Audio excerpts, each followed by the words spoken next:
Hi friends, welcome back to our channel. আজকে খুব টেনশনে আছি, কারণ আজকে ডেলিভারি হওয়ার কথা, তাই আমি হসপিটালে আছি। দেখতে পাচ্ছ, রাতে আমি হসপিটালে এখানে বসে আছি সারা রাত ধরে একা। খুবই টেনশনে আছি, কি হবে না হবে।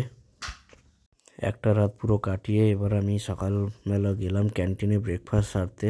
তো সকাল সকাল ব্রেকফাস্ট সেরে আমি আবার হসপিটালের ভেতরে চলে এসেছি।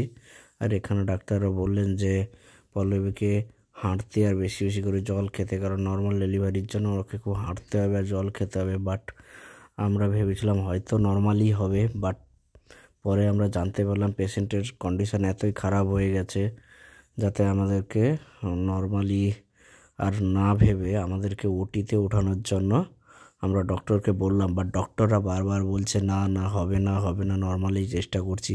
তো যখন আমি শুনি যে পেশেন্টের খুবই কন্ডিশন খারাপ হতে যাচ্ছে, তখন আমি ডক্টরের সঙ্গে অনেক ঝগড়া করি। ঝগড়া করার পরে শেষমেশ আমরা ওটিতে নিয়ে যাই। ওটিতে নিয়ে গিয়ে ওখানে আবার ডেলিভারি হয়।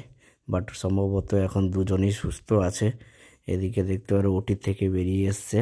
বেরিয়ে আসার পরে খুবই ভালো আছে। এখানে আমার বাবুও খুব ভালো আছে, সুস্থ আছে। এদিকে মাও সেবা যত্ন করার কাজ শুরু করে দিয়েছেন। 7 দিন পর আমরা হসপিটাল থেকে ডিসচার্জ করে আমরা বাড়িতে এলাম। বাবাও এদিকে রেডি, সব কিছু অ্যারেঞ্জ করে আমাদেরকে ঘরে ঢোকার জন্য অনুমতি দিচ্ছেন। তো আমরা ঘরে প্রবেশ করছি। ঈশ্বরের আশীর্বাদ আর আপনাদের ভালোবাসা, এরা এখন দুজনেই খুবই সুস্থ।